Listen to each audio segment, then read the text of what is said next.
গল্পকথন by Kallol chapter 2তে আমাদের আজকের নিবেদন সুনীল গঙ্গোপাধ্যায়ের লেখা জগন্নাথের হাত। স্টেশনের বাইরে শিমুল গাছের ছায়ায় দাঁড়িয়ে আছে ভবানী সাউ। কপাল কুঁচকে গেছে, চোখ দুটি চঞ্চল। লম্বা চওড়া মাঝবয়সী পুরুষ ভবানী সাউ, ধুতির ওপর হলদে হাফ শার্ট পরা। বাম বাহুতে বাঁধা বড় রূপোর তাবিজটা স্পষ্ট দেখা যায়। দূর থেকে যে কেউ তার মুখের দিকে তাকালেই বুঝতে পারবে মানুষটা এই মুহূর্তে খানিকটা অসহায়। রাস্তা দিয়ে যারা হেঁটে যাচ্ছে তারা অনেকেই চেনে ভবানী সাউকে, তবে অকারণে কেউ ডেকে কথা বলে না। দূর থেকে শুধু একজনই লক্ষ্য করছে তাকে। চায়ের দোকানে সাইকেল থামিয়ে চা খাচ্ছে সুখেন্দু। মাঝে মাঝে আড় চোখে সে দেখছে ভবানী সাউকে। লোকটা ওখানে একা একা চুপচাপ দাঁড়িয়ে আছে কেন সেটা অনুমান করার চেষ্টা করছে। এখন ভবানীর সঙ্গে কথাবার্তা বলার ইচ্ছে নেই তার। চাটা শেষ করেই তাকে যেতে হবে শাল ডুংরিতে। সেখানে জঙ্গলে তার কাজ চলছে।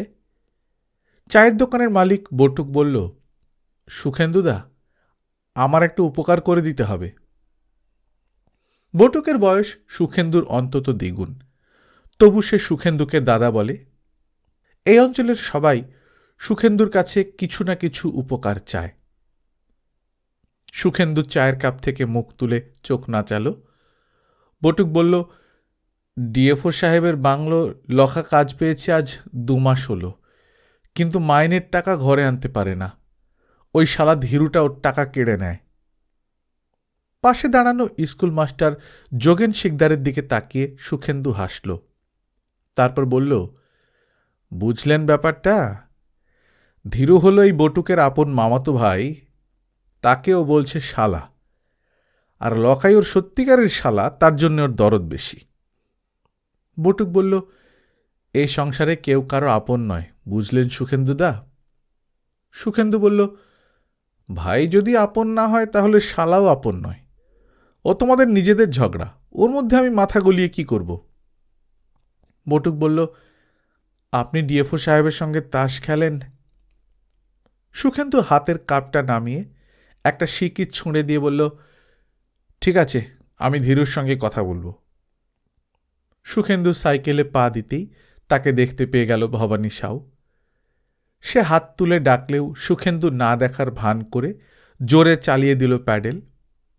বড় রাস্তায় পড়ে সুখেন্দু স্পিড বাড়িয়ে দিল। সে ভবানী সাউয়ের কথা ভাবছে। এখন সিজনের সময় পুরো দোস্তর ফেলিং চলছে। এখন তো ভবানী সাউয়ের ওরকম এক জায়গায় চুপচাপ দাঁড়িয়ে থাকার কথা নয়।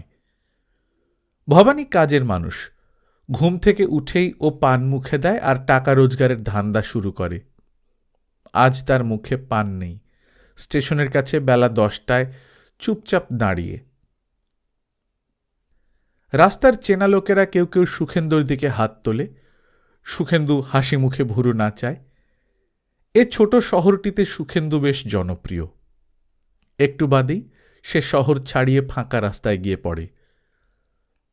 সুখেন্দু অন্যমনস্ক হয়ে গিয়েছিল। হঠাৎ একটা জিপ হুড়মুড় করে এসে পড়ে তার পাশে। তার পেছনের চাকাটা সামান্য একটু ছুঁয়ে দিতেই সুখেন্দু সাইকেল সমেত গড়িয়ে যায় মাঠের দিকে, তারপর উল্টে পড়ে। জিপটা জোরে বেরিয়ে যাচ্ছে। চেনা কারুর জিপ হলে নিশ্চয়ই থামত। সুখেন্দু মুখ থুবড়ে পড়েছিল। উঠে দাঁড়াতে তার দেরি হলো, তাই সে জিপের নম্বরটা দেখতে পেল না। কাল রাত্রিরে বেশ খানিকটা বৃষ্টি হয়ে গেছে, তাই মাটি নরম। সুখেন্দু উঠে গায়ে মাথায় হাত বুলিয়ে দেখল তার চোট লাগেনি, সাইকেলটাও ভাঙেনি, অনেকটা টাল খেয়েছে। সুখেন্দু অন্যমনস্কভাবে মাঝ রাস্তা দিয়ে যাচ্ছিল ঠিকই, জিপটা হর্নও বাজায়নি। কোন শুয়োরের বাচ্চা চালাচ্ছে? 1 সপ্তাহের মধ্যে 2 বার অ্যাক্সিডেন্ট। 3 দিন আগে রাত্রি তখন 9:30। পিয়ারিলাল চৌধুরীর কাছ থেকে ফিরছিল সুখেন্দু। সেদিন ছিল মোটর সাইকেল। খানিকটা নেশা ছিল, কিন্তু এমন কিছু নয়। মোটর সাইকেলে উঠলেই সুখেন্দুর মাথা ঠিক হয়ে যায়। বাজপোড়া তলার মোড়টাতে সুখেন্দুর টার্ন নিতে যাবে, এমন সময় পাশ দিয়ে একটা লরি এসে তাকে এমনভাবে চেপে দিল যে আরেকটু হলেই তাকে চাকার তলায় যেতে হতো। শেষ মুহূর্তে সুখেন্দু বাঁ দিকের পাশের নালায় নেমে পড়ে। তারপরেই একটা গাছের সঙ্গে ধাক্কা। মাথায় খানিকটা চোট লাগলেও বড় কিছু ক্ষতি হয়নি। মোটরসাইকেলটা বেশ জখম হয়েছে। সেই লরিটাও দাঁড়ায়নি। পরদিন ঘটনাটা শুনে সবাই বলেছিল, মদ খেয়ে মোটরসাইকেল চালানো একদম উচিত নয় সুখেন্দুর। সবাই তো কতবার বারণ করেছে, কিন্তু সুখেন্দু নিজে ভালোই জানে যে তার সেরকম নেশা ছিল না, লরিওয়ালারই দোষ ছিল। লরিওয়ালাটা কি সুখেন্দুকে মারতে চেয়েছিল? না, তা মনে হয় না। মারতে চাইলে লরিটা আরও বাঁ দিকে চেপে আসত। ব্যাটা নিজেই বোধহয় মাতাল ছিল, টাল সামলাতে পারেনি। আজকের জিপটা যদি ইচ্ছে করত তো সুখেন্দুকে একেবারে পিষে দিয়ে যেতে পারত। নির্জন রাস্তা, দেখবার কেউ নেই, তা নয়, শুধু একটু ছুঁয়ে গেছে।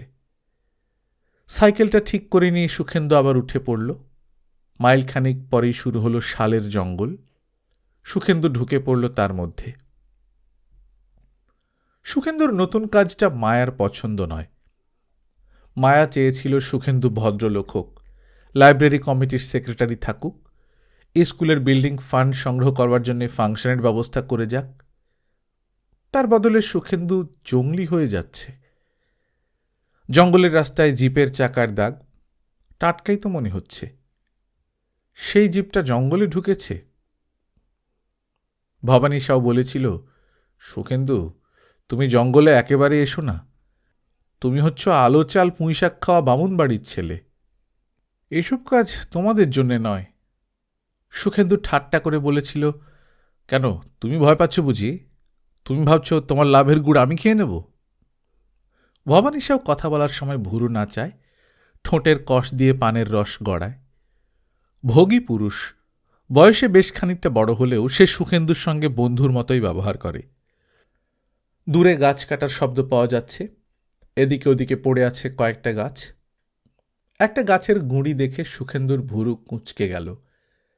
গাছটার পাতা ছেঁটে ফেলা হয়েছে। সেই ছাঁটা পাতাগুলো এখানে নেই। তাহলেও চেনা কিছুই শক্ত নয়, ওটা সেগুন গাছ। সুখেন্দু আপন মনেই বললে, শালা, সেগুন গাছ কাটা এখন নিষেধ।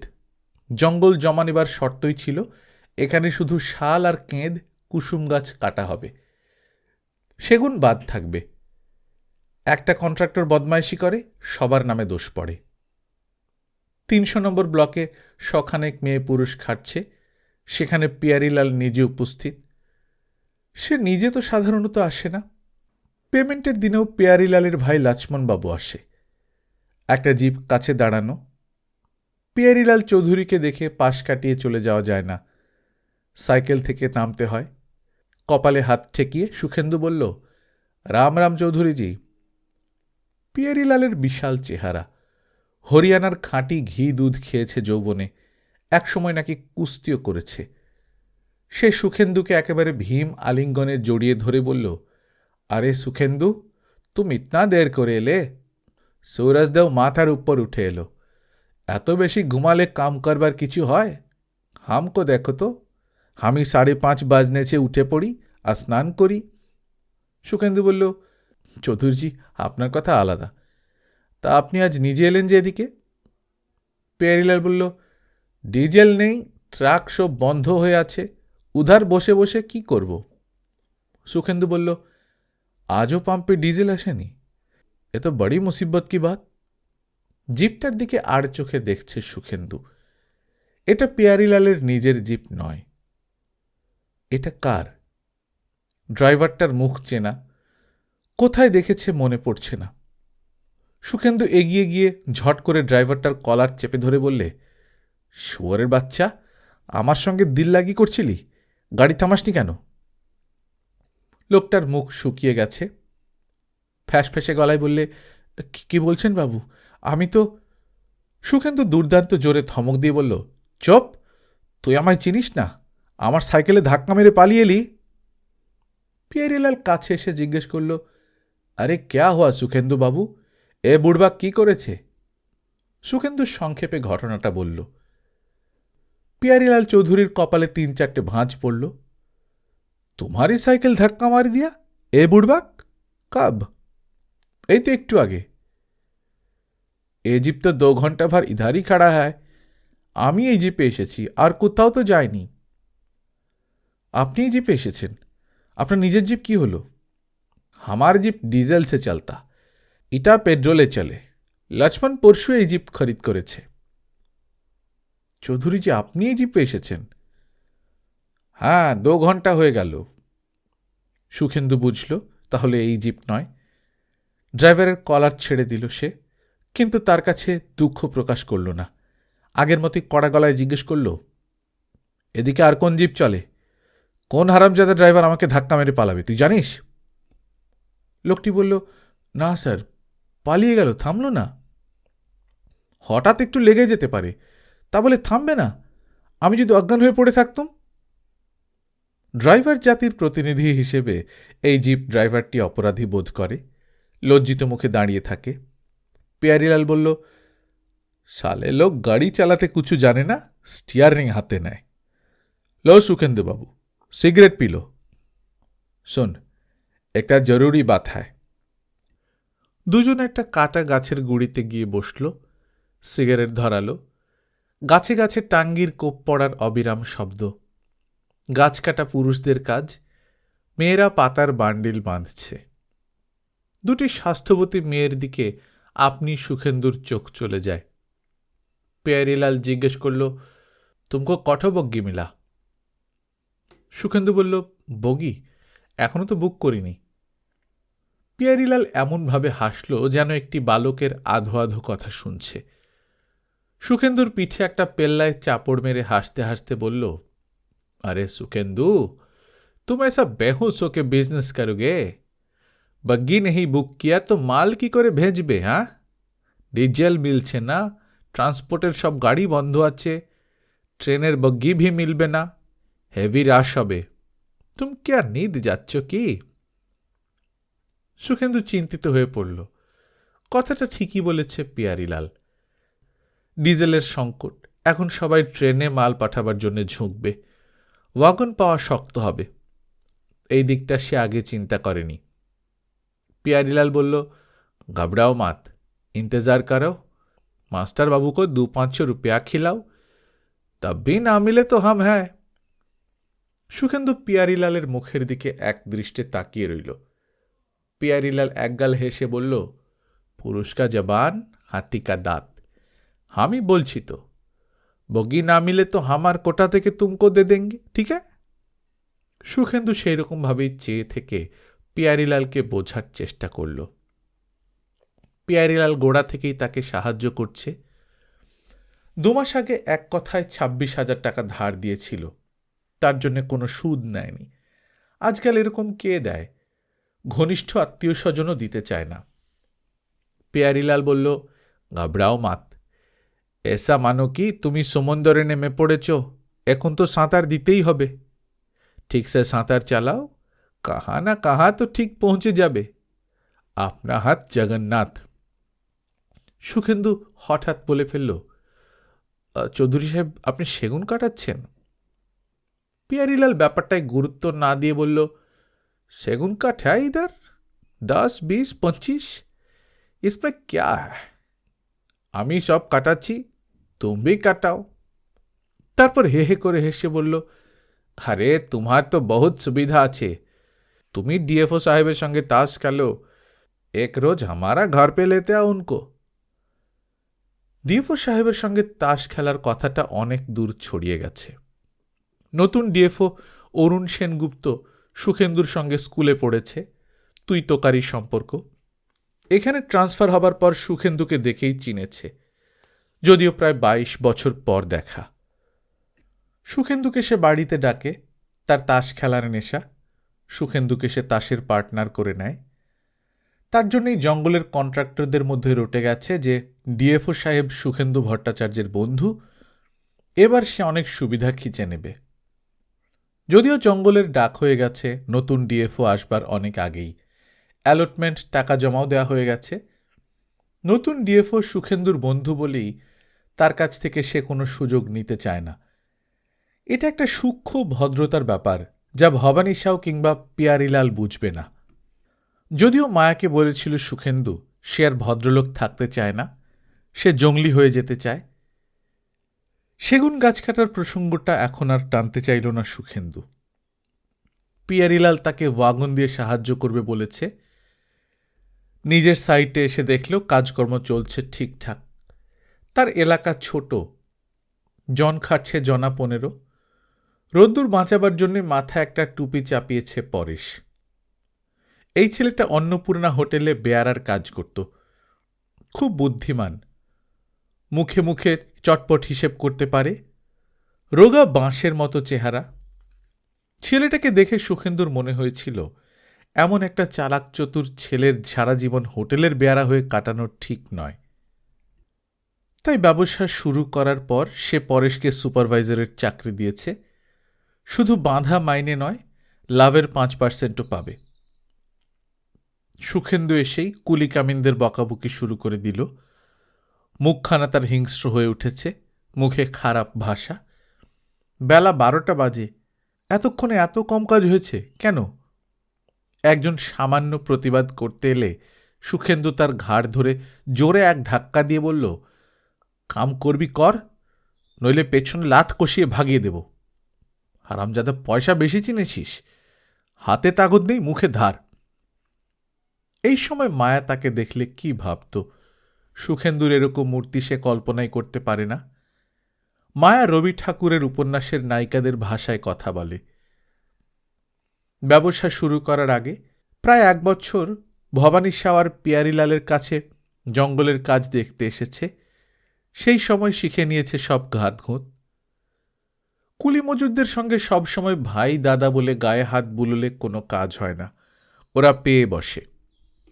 ওরা ভাবে মালিকটা দুর্বল, কলিজার জোর নেই, খুঁটির জোর নেই। এ বেটাকে যত পারো ঠকাও, কম কাজ করো, বেশি পয়সা লোটো। যে প্রথমেই নরম সে পরে আর কড়া হতে পারে না। সুখেন্দু তাই উল্টো পদ্ধতি নিয়েছে। প্রথমেই উগ্রমূর্তি, গালাগাল, দরকার হলে চট চাপড়। তারপর হঠাৎ এক সময় দয়ালু। যাকে ঘাড় ধাক্কা দিয়েছে তাকে সিগারেট অফার করে। মজুরি নিয়ে প্রচণ্ড দর কষাকষির পর আচমকা 8 আনা 1 টাকা বাড়িয়ে দেয়।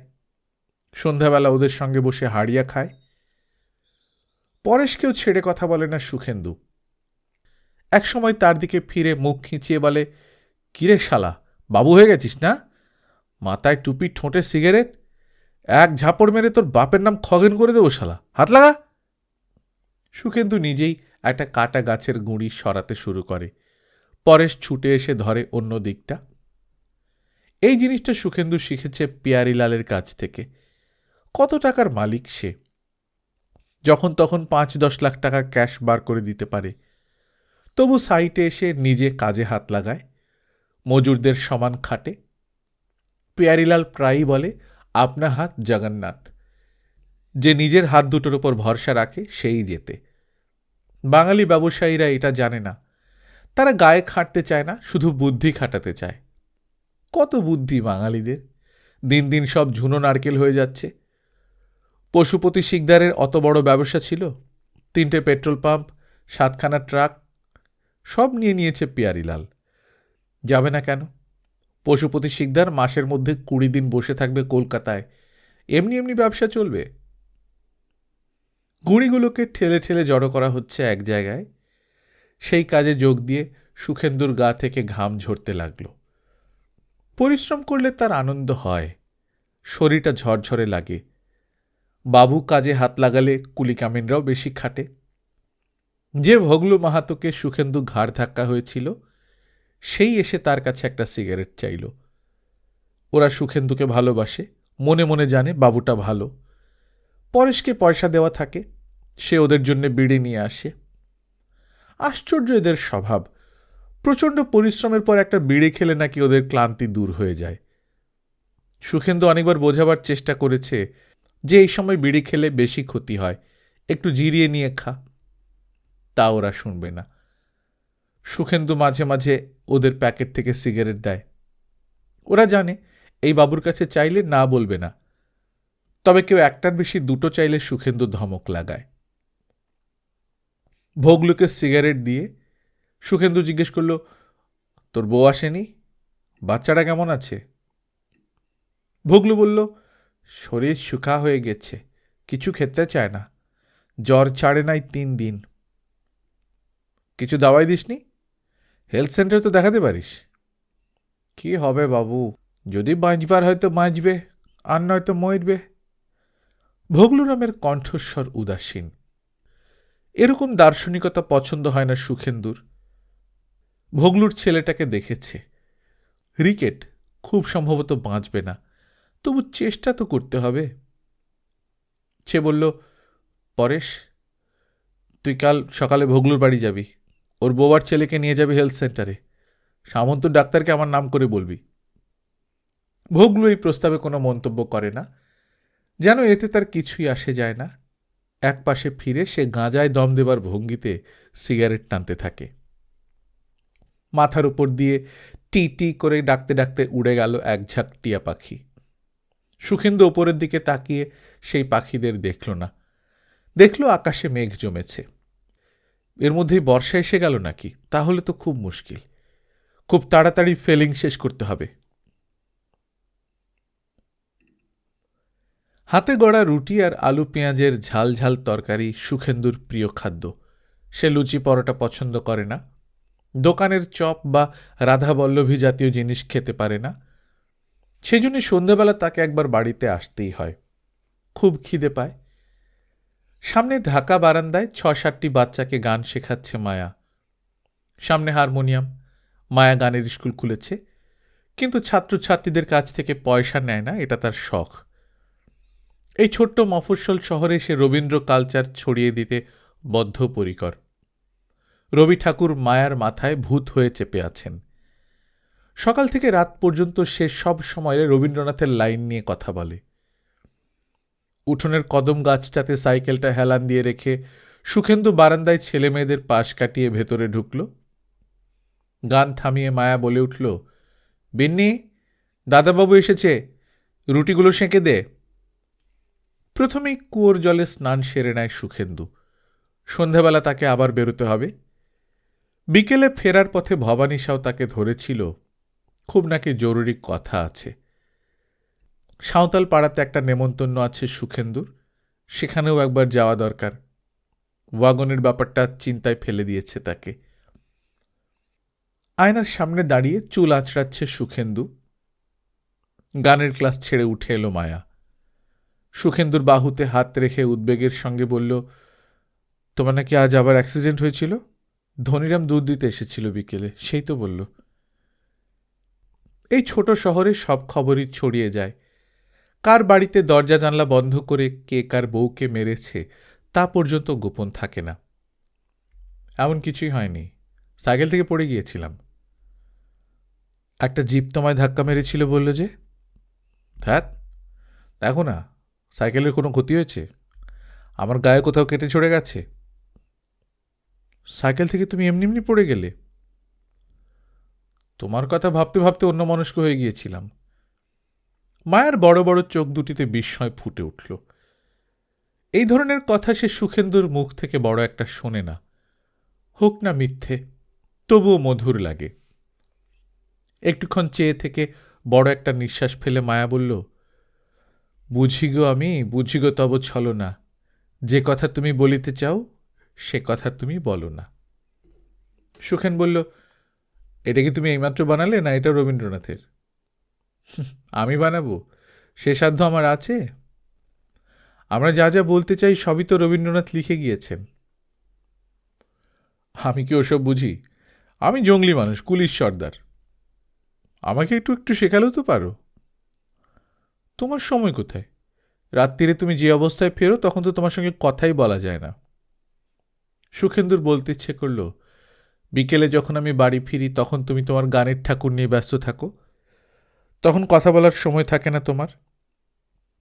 কিন্তু এ কথা সে বলল না। মায়ের মনটা নরম, একটুতেই সে আঘাত পায়। তুমি আজও বেরোবে? আমি কি কেরানিবাবু যে 10টা-5টা অফিস করে বাকি সময় বাড়ি থাকবো? জঙ্গল নিয়ে কারবার। রাত্রিরেও বুঝি জঙ্গলের কাজ হয়? জঙ্গল তো রাত্রিরেই জেগে ওঠে। না, ঠাট্টা নয়। স্টেশনে যেতে হবে, জরুরি কাজ আছে। তারপর একবার সাঁওতাল পাড়ায়। সুখেন্দু রুটি তরকারি খাওয়ায় মন দেয়। মায়া আবার ছাত্রছাত্রীদের কাছে ফিরে গেছে। বেরোবার সময় মায়া জিজ্ঞেস করবে, আজ তাড়াতাড়ি ফিরবে তো? প্রত্যেক দিনের মতো আজও সুখেন্দু বলবে, হ্যাঁ। সুখেন্দু কলকাতায় বিশেষ যেতে চায় না। বছর কয়েক আগে মামাতো বোনের বিয়ে উপলক্ষে যেতে হয়েছিল। মামা বেঁচে নেই বলে দায়িত্ব নিতে হয়েছিল অনেকখানি। সেখানেই মায়ার সঙ্গে পরিচয়। শহুরে মেয়েদের সঙ্গে প্রেম করার রীতিনীতি জানে না সুখেন্দু, আগ্রহ বোধ করেনি কখনো। মায়াই যেন কেমন হয়ে গেল। মায়ার মাথাটি নানারকম আজগুবি ধারণায় ঠাসা। ছোট্টবেলা থেকে সে শহুরে আবহাওয়ায় থেকেছে, বাইরের জীবন সম্পর্কে তার কোনো ধারণাই নেই। তবু তার স্বপ্ন জঙ্গলের ধারে একটা ছোট্ট কুঁড়ে ঘরে থাকবে, রোজ বিকেলে নদীর ধারে বেড়াতে যাবে।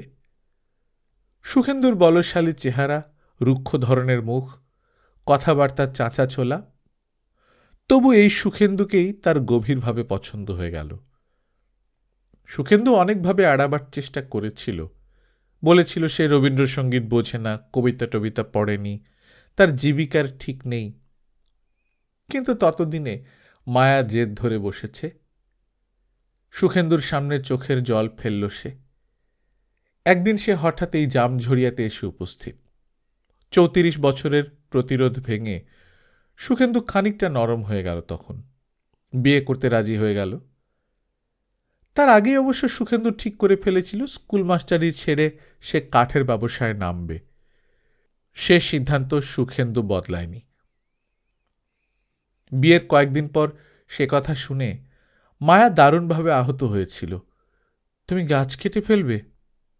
গাছ তো মানুষের কোনো ক্ষতি করে না। বনের পাশে পাশে থাকবো বলে আমি এখানে এলুম, সেই বন তোমরা শেষ করে ফেলবে?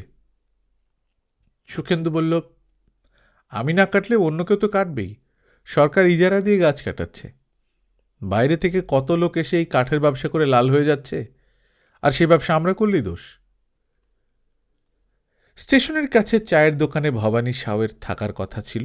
সেখানে পৌঁছে সুখেন্দু তাকে দেখতে পেল না। এদিক ওদিক তাকাচ্ছে। এমন সময় একটা ছোকরা এসে বলল, বাবু আপনাকে ঠেকায় যেতে বলেছে। সুখেন্দু একটু ইতস্তত করল। ঠেকায় গেলে দেরি হয়ে যাবে, সাঁওতাল পাড়ায় নেমন্তন্ন রাখা যাবে না। আবার সাঁওতাল পাড়ায় গেলেও সহজে ছাড়বে না ভবানী। যা পাগল, হয়তো রাত দুপুরে সুখেন্দুর বাড়িতে গিয়ে হাজির হবে। বরং আগেই একবার ভবানী সাহের ঠেকায় ঘুরে আসা যাক। ভবানী সাহের খান তিনেক বাড়ি আছে, একখানা বালেশ্বরে, একখানা ঝাড়গ্রামে, আর এই জামঝরিয়াতে। কিন্তু জঙ্গলের মাইলখানেক ভেতরে একটা ছোট্ট কুঁড়ে ঘরে সে প্রায় সন্ধে কাটাতে ভালোবাসে। ওখানে ঘর বাঁধা বেআইনি, কিন্তু যত রকম বেআইনি কাজেই তো ভবানীর উৎসাহ। বছরে দুবার ঘর ভেঙে দেয়, আবার একটু দূরে ঘর তোলে। আকাশ মেঘ কালো হয়ে এসেছে, হয়তো আজ রাত্রিরেই বৃষ্টি আসবে। অন্ধকার জঙ্গলে এর আগে কতবার ঢুকেছে সুখেন্দু, সেরকম কোনো জানোয়ারের ভয় নেই এখানে। কিন্তু আজ সুখেন্দু একটু সতর্ক হয়ে রয়েছে। এক হাতে সাইকেলের হ্যান্ডেল ধরে অন্য হাতে টর্চ ঘোরাচ্ছে এদিক ওদিক। এক সপ্তাহে দুবার অ্যাক্সিডেন্ট, যদিও গুরুতর কিছু নয়। দুবারই মনে হতে পারে যে দুপক্ষেরই ভুল। কাকতালীয় ব্যাপার।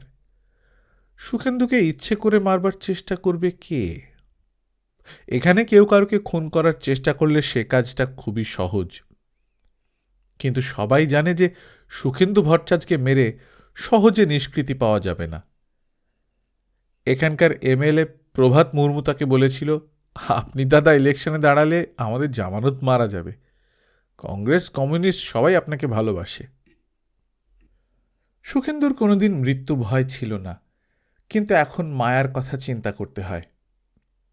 ঠেকার সামনে একটা আগুন জ্বলছে, সেখানে গোল হয়ে বসে আছে 3টি ছায়ামূর্তি।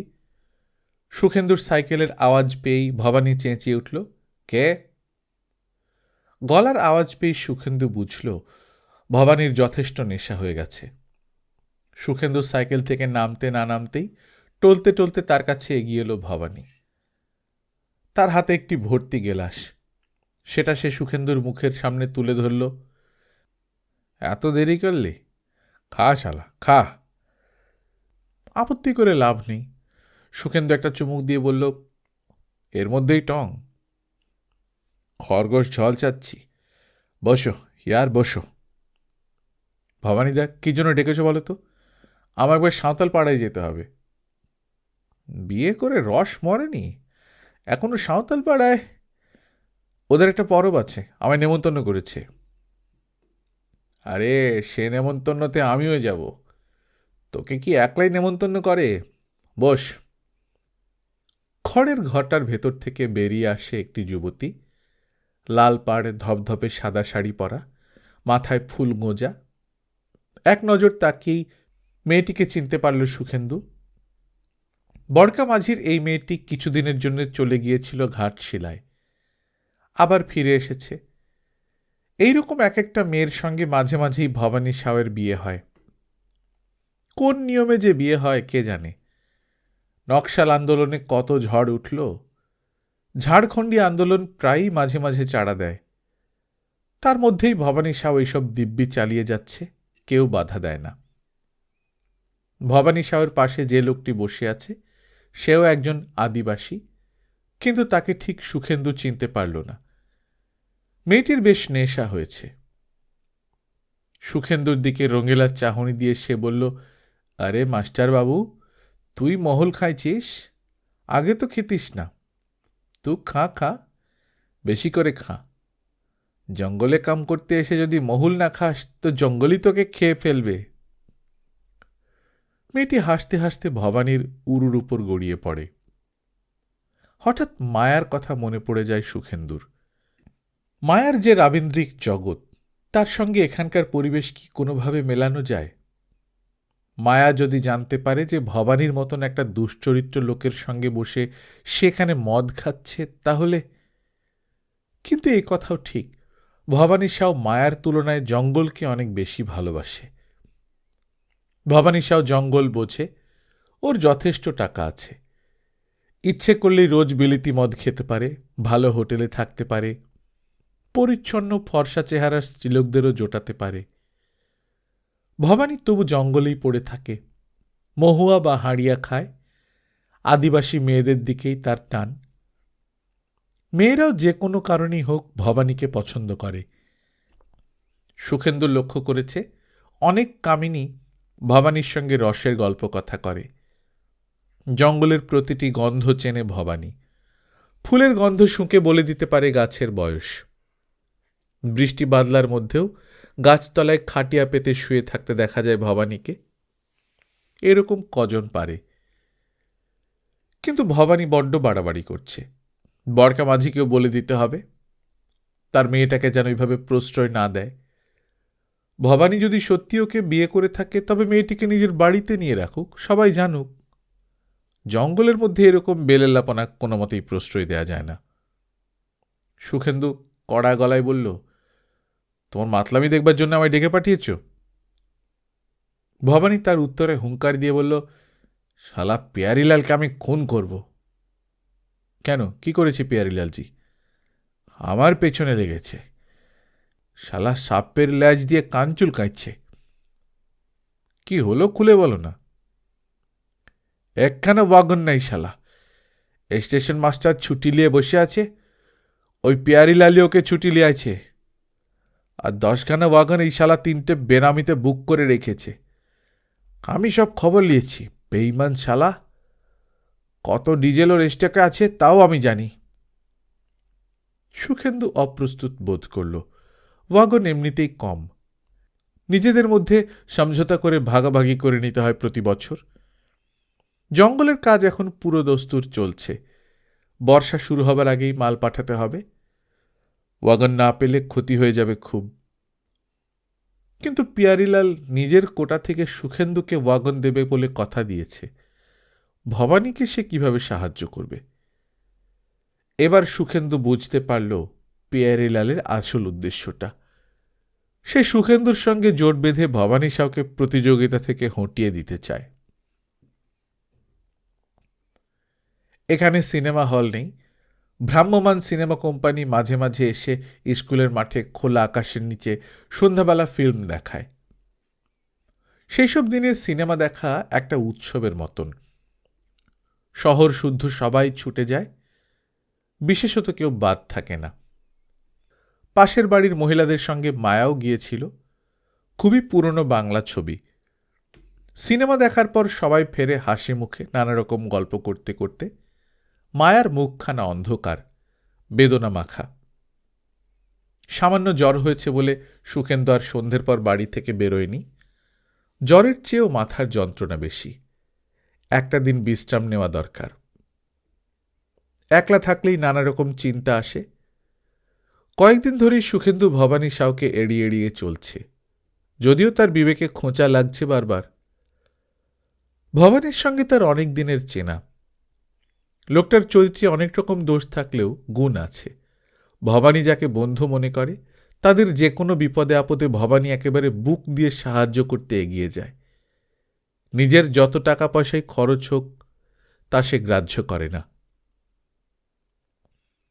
ভবানীর সঙ্গে সুখেন্দুর এতদিন কোনো স্বার্থর সম্পর্ক ছিল না, এখন হয়েছে। মাস্টারি ছেড়ে সুখেন্দু যখন ব্যবসায় নামে, তখন ভবানী বলেছিল, দেখো বাপু, তুমিও লড়বে, আমিও লড়ব। তুমি যদি যেত তাহলে আমি রাগ করে মাথা চামড়াবো না, কিন্তু তুমি যদি হেরে যাও মাইরি, তখন আমার দোষ দিও না। এই অঞ্চলে আর কোনো ব্যবসা বাণিজ্য নেই, শুধু কাঠের কারবার। অন্য রাজ্য থেকে লোকেরা এসে এই কারবার কুক্ষিগত করে রেখেছে। বিড়ি পাতার কারবার সিন্ধিদের একচেটিয়া। পেয়ারিলাল এসেছে হরিয়ানা থেকে, ভবানী উড়িষ্যার লোক। বাঙালিরা ব্যবসা জানে না, তাই সুখেন্দু ঠিক করেছিল সারা জীবন মাস্টারি করে কাটাবে না, সে একবার লড়ে দেখবে। ভবানীকে বলেছিল, যদি হেরে যাই তবে হার স্বীকার করতে আমার লজ্জা নেই, মনকে সান্ত্বনা দেব, চেষ্টা তো করেছিলুম।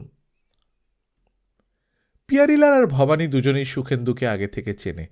সুখেন্দু জনপ্রিয় মানুষ, তাকে ওরা দুজনেই হাতে রাখতে চায়।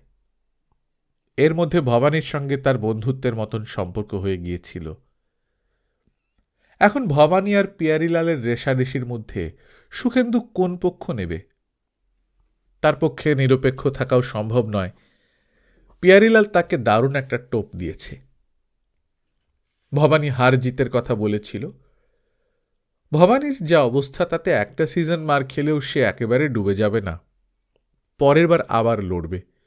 কিন্তু সুখেন্দুর পুঁজি অতি সামান্য, তার যা কিছু ছিল সবই এই কারবারে ঢেলেছে। একবার মার খেলে সে সর্বশান্ত হয়ে যাবে। পিয়ারিলালের সাহায্যই তার নেওয়া উচিত, কিন্তু তাতে ভবানী তাকে মনে করবে বিশ্বাসঘাতক। মায়া ঘরে ঢুকেও সুখেন্দুর সঙ্গে একটা কথা বলল না। হঠাৎ জানলার সামনে গিয়ে উদাসীনভাবে চেয়ে রইল বাইরের দিকে। কেমন দেখলে সিনেমা? মাঝখানে রিল ছিঁড়ে যায়নি? মায়া কোনো উত্তর দিল না। সামান্য একটা শব্দ শুনে সুখেন্দু বুঝল যে মায়া কাঁদছে। অবাক হয়ে উঠে সে বলল, কি হলো, খুব দুঃখের ছবি বুঝি? মায়া কান্না আর রাগ জড়ানো গলায় বলে উঠল, আমি আর যাব না, কোনোদিন বাইরে যাব না, বাড়ি থেকে বেরোতে চাই না। কেন, কি হয়েছে? তোমাকে অপমান করেছে? মানুষ কেন এত খারাপ হয়? কি ব্যাপার, খুলে বলো তো। মায়া যা বলল তাতে সুখেন্দুর হাসি পাবার মতন অবস্থা। মায়াকে কেউ অপমান করেনি, সিনেমাটা দুঃখের ছিল না, মনে দাগ কাটবার মতনও কিছু না। শুধু দুটি সাইকেল রিক্সাওয়ালা নিজেদের মধ্যে ঝগড়া করেছে, কুৎসিত অশ্লীল ভাষায় গালাগালি দিয়েছে, যেমন ওরা দেয়। মায়াকে সেই সব কুৎসিত কথা শুনতে হয়েছে, এইটাই সাংঘাতিক ব্যাপার। সুখেন্দু বলল, তুমি শুনলে কেন? পাশ কাটিয়ে চলে আসতে পারলে না? তার উপায় ছিল না, সাইকেল রিক্সাওয়ালা দুটি পথ আটকে দিয়েছিল। ওদের সেই সব অশ্লীল কথা বাচ্চা ছেলেমেয়েরা পর্যন্ত শুনেছে। তবু আশ্চর্যের ব্যাপার, একটা লোক প্রতিবাদ করল না, কেউ ওদের বাধা দিল না। আজকাল রাস্তাঘাটে খুনোখুনি হলেও কেউ বাধা দিতে যায় না, আর দুজন লোক নিজেদের মধ্যে ঝগড়া করার সময় অশ্লীল ভাষা ব্যবহার করলে কে তা নিয়ে মাথা ঘামায়? এরকম তো সবসময় চলছে। মায়ের রাবীন্দ্রিক জগতে এরকম খারাপ ভাষার কোনো স্থান নেই। রবীন্দ্রনাথ কি এরকম মফস্বল শহরের কোনো সাইকেল রিক্সাওয়ালাকে নিয়ে লিখেছেন? সুখেন্দু জানে না রবীন্দ্রনাথ কোনো জঙ্গলের কন্ট্রাক্টরকে নিয়ে লিখেছেন কিনা। মায়া যদি জানতে পারে যে তার স্বামী রেলবাবুদের নিয়মিত ঘুষ দেয়, ফরেস্ট গার্ডদের মহুয়া কিনে দিতে হয়, কুলি কামিনদের চড় চাপড় মারতে হয়, পিয়ারিলালের অসৎ কাজের সমর্থন করে যেতে হয়, তাহলে কি আর মায়া তাকে ভালোবাসবে? মায়াকে বিয়ে করা তার ভুল হয়েছে, অথচ মায়ার কথা ভাবলেই তার মনটা স্নিগ্ধ হয়ে যায়। মায়াকে সে হারাতে পারবে না। সারা জীবন মাস্টারি। একদল লোক অন্যদের ঠকিয়ে সব টাকা পয়সা লুটে পুটে নিয়ে যাবে, আর মাস্টাররা শুধু আদর্শের নামে সারা জীবন চিমসে হয়ে থাকবে। এইসব জায়গায় লেখাপড়াও তো হয় কাঁচকলা। 2-4টি ছেলে মাত্র কেরানি হবার যোগ্যতা লাভ করে। সুখেন্দু মায়ার দুবাহু ধরে নরম গলায় বলল, মায়া, তুমি কি কলকাতায় গিয়ে থাকতে চাও? আমি তার ব্যবস্থা করতে পারি। মায়া বলল, কলকাতা না, আমি তো শহর ভালোবাসি না। সেখানে সবাই শুধু স্বার্থ বোঝে। আমি তো প্রকৃতির কাছাকাছি থাকতে চেয়েছি, যেখানে সরলতা আছে। সরলতা? কে বলল এইসব জায়গায় লোক সরল হয়?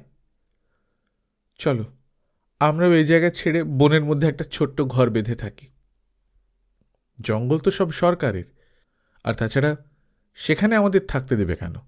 তাছাড়া ডাকাতের উপদ্রব আছে। আমাদের কোনো দামি জিনিস থাকবে না, টাকা পয়সাও থাকবে না, তাহলে ডাকাতের আর কি নেবে? তুমি নিজেই তো একটা অত্যন্ত দামি জিনিস, ডাকাতেরা তোমাকে কেড়ে নিতে আসবে। রবীন্দ্রনাথ ডাকাতদের নিয়ে কিছু লিখেছেন? হ্যাঁ, এই তো ধরো বাল্মীকি প্রতিভা। সে তো আসল ডাকাত নয়। বাল্মীকি মানে যে ডাকাতটা পরে ভালো হয়ে ঋষি হয়ে গেল, তাই তো? এখনকার ডাকাতরা কিন্তু ভালো হয় না। তারা খুব খারাপ ভাষায় কথা বলে, মানুষ খুন করতে তাদের একটু আটকায় না। পরদিন খবর পাওয়া গেল ভবানী সাহেব একটা বিশ্রী গণ্ডগোলে জড়িয়ে পড়েছে। সে লাথি মেরেছে স্টেশন মাস্টারকে, পুলিশ কেস হয়েছে তার নামে। ভবানী সাহেবের মাথা গরম। এটা খুব কাঁচা কাজ হয়েছে তার। পুলিশ কেস থেকে বেরিয়ে আসতে তার অসুবিধা হবে না ঠিকই, কিন্তু ওয়াগন নিয়ে ঝগড়াটা এরকম প্রকাশ্য করে দিয়ে তার কোনো লাভ হবে না। বরং স্থানীয় এমএলএকে ধরার চেষ্টা করলে পারত। এই সময় ভবানী সাহেবের সঙ্গে সুখেন্দুর দেখা করা উচিত। গত বছর এরকম একটা ঝামেলায় সে নিজেই জড়িয়ে পড়েছিল। এখানে একটিমাত্র রেশনের দোকান, তার মালিক কোথায় হাওয়া হয়ে গিয়েছিল। দিনের পর দিন দোকান বন্ধ। গ্রাম থেকে আসা গরিব মানুষেরা প্রত্যেক দিন এসে সেই বন্ধ দোকানের সামনে দাঁড়িয়ে থাকে, আবার ফিরে যায়। দোকান মালিকের খেয়াল খুশি মতন লোকজন চাল গম পাবে। ক্রমশ সবাই ক্ষেপে উঠেছিল। এরপর দোকানে লুট হয়ে যেত। সুখেন্দু একদিন নিজের দায়িত্বে সেই দোকানের তালা ভেঙে ফেলল। দোকানটার একজন কর্মচারীকে ডেকে এনে বলল, তুমি হিসেব করে পয়সা নিয়ে সবাইকে রেশন দাও। মালিকটা ঠিক তার পরদিন ফিরে এসে পুলিশ কেস করে দিয়েছিল সুখেন্দুর নামে। তখন ভবানী সাউ এসে দাঁড়িয়েছিল সুখেন্দুর পাশে। থানায় গিয়ে চিৎকার করে বলেছিল, সুখেন্দু ভট্টাচ লিজে কি একদানা চালগম লিখেছে? এ তল্লাটে কোন লোকটা তার বিপক্ষে সাক্ষী দেবে? ডাকি দেখান তো। তখন ভবানীর সঙ্গে কোনো স্বার্থের সম্পর্ক ছিল না সুখেন্দুর, তাই বন্ধুত্ব ছিল। ব্যবসায় নামার পর সুখেন্দু ঠিক করেছিল সে আলাদা থাকবে, অন্য কারোর সঙ্গে কিছুতে জড়াবে না। কিন্তু এখন দেখা যাচ্ছে না জড়িয়ে পড়ে কোনো উপায় নেই। পিয়ারিলাল ঘন ঘন সুখেন্দুকে নেমন্তন্ন করছে তার বাড়িতে। ভবানী সাহের সঙ্গে সুখেন্দু একবার দেখা করতে গেল বটে, কিন্তু দিনের বেলা নয়, বেশি রাত করে। এই সময়টায় ভবানী সাহ মাতাল থাকে। রাগের চোটে চিৎকার চেঁচামেচি করে। কোনো কাজের কথা হয় না। সুখেন্দুকে কোনো চুক্তির মধ্যে আসতে হয় না। সুখেন্দু তার বিবেক পরিষ্কার করে নেয় এই ভেবে যে দেখা তো করেছে। ভবানী পরে বলতে পারবে না যে সে এড়িয়েছিল। পিয়ারিলাল 3খানা ওয়াগনের ব্যবস্থা করে দিয়েছে সুখেন্দুকে। মালপত্তর সব পাঠিয়ে সে নিশ্চিন্ত। ভবানী ট্রাক জোগাড় করার চেষ্টা করে যাচ্ছে প্রাণপণে। খরচ অনেক বেশি পড়ে যাবে, ঠিক সময় পৌঁছবে কিনা তারও কোনো গ্যারান্টি নেই। সময় মতো মাল না পৌঁছলে অর্ডারের টাকা পাওয়া যায় না। মায়া একবার শান্তিনিকেতনে যেতে চায়, সুখেন্দু কথা দিয়েছে নিয়ে যাবে। এরপর কিছুদিন হাতে কোনো কাজ থাকবে না। অর্ডারের টাকাটা এসে গেলেই সুখেন্দু এদিককার সব ধার মিটিয়ে দেবে, তারপর বেড়াতে যাবে মায়াকে নিয়ে। পিয়ারিলালের বাড়ির সামনের দিকে দুটো বড় বড় ঘর রয়েছে, শুধু অতিথিদের খাতির করবার জন্যে। প্রায় সে 2-4 জনকে ডাকে। পিয়ারিলাল খাওয়াতে ভালোবাসে। মাছ, মাংস, বিরিয়ানি, পরোটা, অঢেল খাবার, বোতলের পর বোতল হুইস্কি, রাম। অন্যরা যত খায় পিয়ারিলাল তার চেয়ে বেশি খায়। কিন্তু পিয়ারিলালের নারী ঘটিত দোষ নেই। আদিবাসী মেয়ে তো দূরের কথা, ভদ্রলোকদের বাড়ির মেয়েদের দিকেও সে চোখ তুলে তাকায় না। মেয়েদের কথা সে উচ্চারণই করে না। নিজের বাড়ি ছাড়া অন্য কোথাও মদ্যপানও করে না। পিয়ারিলালের চরিত্রে কেউ দোষ দিতে পারবে না। কথা বলতে বলতে সুখেন্দুর উরুতে চাপড় মারে পিয়ারিলাল।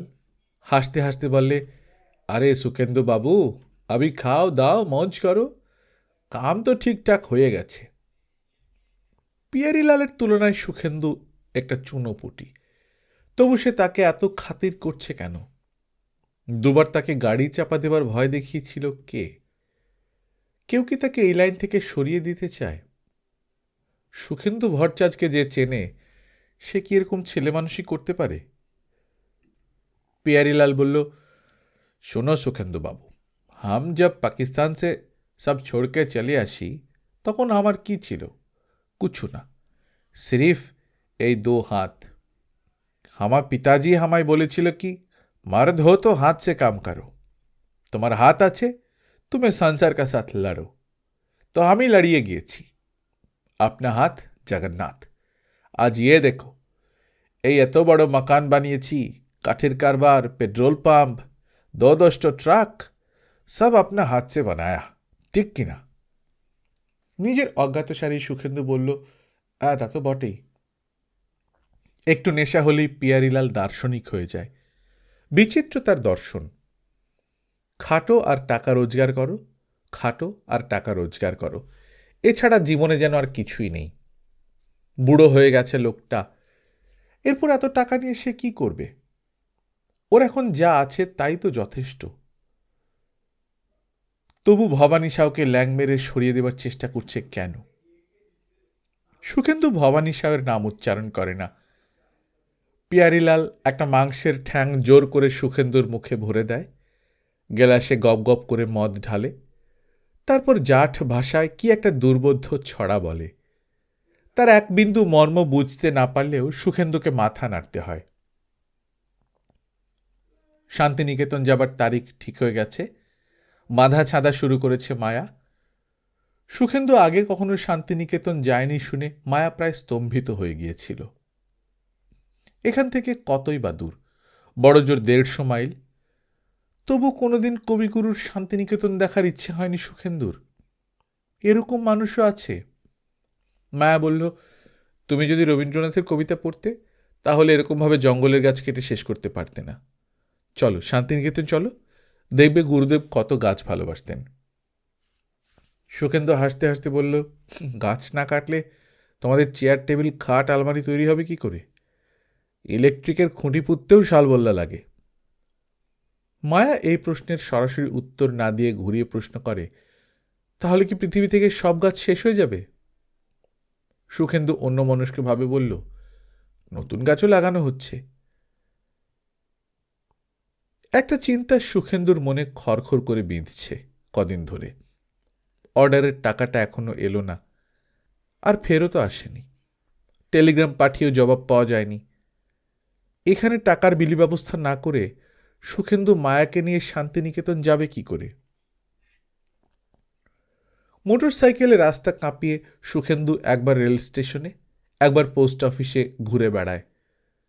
দুপুরবেলা হঠাৎ ভবানী সাউয়ের সঙ্গে দেখা।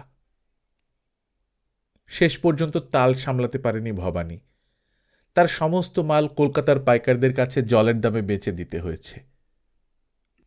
সুখেন্দুর কাঁধে বাঘের মতন একটা থাবা দিয়ে কর্কশ গলায় ভবানী বলল, কাঁকড়া বিছের লেজে চুমু খেলে কি হয় জানিস না? সুখেন্দু বুঝতে না পেরে অস্বস্তির সঙ্গে হাসল। ভবানী আবার বলল, আমি শালা ডিগবাজি খেয়েও আবার উঠে দাঁড়াবো। তুই বামুনের পর তুই কোথায় যাবি? মন্দিরে গিয়ে ঘন্টা লাড়বি? সুখেন্দু বলল, কি হয়েছে খুলেই বলো না। এর উত্তরে ভবানী কয়েকটা অতি অশ্লীল শব্দ উচ্চারণ করল। সুখেন্দু আবার বলল, তোমার সঙ্গে কথা বলার জন্যই দেখছি। রাত্রিবেলা পেঁচি মাতাল হয়ে থাকবে আর দিনের বেলা দেখা হলে মুখ খিস্তি করবে। ভবানী বলল, আমি মাতাল দাঁতাল হই আর যাই হই, তুই কি করছিস তা সবই জানি। তুই পিয়ারিলালের চারতে গিয়েছিলি? আবার আবার ওইসব বাজে কথা। তোমার কি খবর বলো? আমি বেঁচে আছি, বেঁচেই থাকবো, তুই মরবি। 3খানা ওয়াগন পেয়ে ভাবছিলি রাজা হয়েছিস। কোথায় পাঠিয়েছিলি ওয়াগন? কোথায় পৌঁছাইছে? হঠাৎ সুখেন্দুর মুখটা শুকিয়ে যায়। অজানা আশঙ্কায় বুক কেঁপে ওঠে। এসব কি বলছে ভবানী সাও? সুখেন্দু ভবানীর হাত চেপে ধরল। ভবানী চিপিয়ে চিবিয়ে বলল, ক্যাঁকড়া বিছেকে তুই যতই আদর কর, সে হুল ফুটবেই। এই হলো নিয়ম, বুঝলি? যা স্টেশনে যা, লিজের কানের তো সর্বনাশের খবরটা শুনে আয়। স্টেশনে পৌঁছবার আগেই সুখেন্দু খবরটা আন্দাজ করতে পারল। এরকম যে হয় আগে শুনেছে, কিন্তু তার বেলাতেই এটা ঘটবে সেটা সে স্বপ্নেও আশঙ্কা করেনি। সুখেন্দু মাল বুক করেছিল পাঞ্জাবের লুধিয়ানায়। কোনো অজ্ঞাত কারণে সেই ওয়াগন গিয়ে পড়ে আছে বোম্বাইতে। পার্টির কাছে মাল পৌঁছয়নি, তারা তো অর্ডারের টাকা দেবেই না, উল্টে এখন সুখেন্দুকে ডেমারেজের টাকা গুনতে হবে। ভবানী সাহেবের মতন মাথা গরম করে এখন স্টেশন মাস্টারকে লাথি মেরে কোনো লাভ নেই। সে এখন যতই হম্বিতম্বি করুক, তার মালের কোনো সুরাহা হবে না। পিয়ারিলাল তার এরকম সর্বনাশ করল কেন? কাঁকড়া বিছে তার হুল ফোটাবেই, এটা তার স্বভাব বলে? ঠান্ডা মাথায় বাড়ি ফিরে এলো সুখেন্দু। মায়াকে কিছু বলে লাভ নেই, মায়া এইসব কিছুই বুঝবে না। সে এইসব নিয়ে কখনো মায়ের সঙ্গে আলোচনা করতে পারে না। খাটের তলা থেকে ট্রাঙ্কটা টেনে তার থেকে একটা জিনিস বার করল সুখেন্দু, পাঞ্চ। একবার খড়গপুরে এক গুন্ডার সঙ্গে মারামারি করে সুখেন্দু এটা কেড়ে নিয়েছিল। কখনো কাজে লাগায়নি, এবার কাজে লাগাবে। এটা হাতে জড়িয়ে ঠিক মতন ঝাড়তে পারলে অনায়াসে একজন মানুষকে অন্ধ করে দেয়া যায়। সুখেন্দু হার মানবে না, সে বদলা নেবে। মার খেলে মার ফিরিয়ে দিতে হবে। পিয়ারিলাল প্রায়ই বলে, জোয়ান মরদের হাত দুখানা থাকলেই যথেষ্ট, তাই দিয়ে সে উন্নতি করতে পারে। না, তা যথেষ্ট নয়। পিয়ারিলালের আরও কয়েকটা হাত আছে, সেই সব হাত দিয়ে সে কলকাঠি নাড়ে।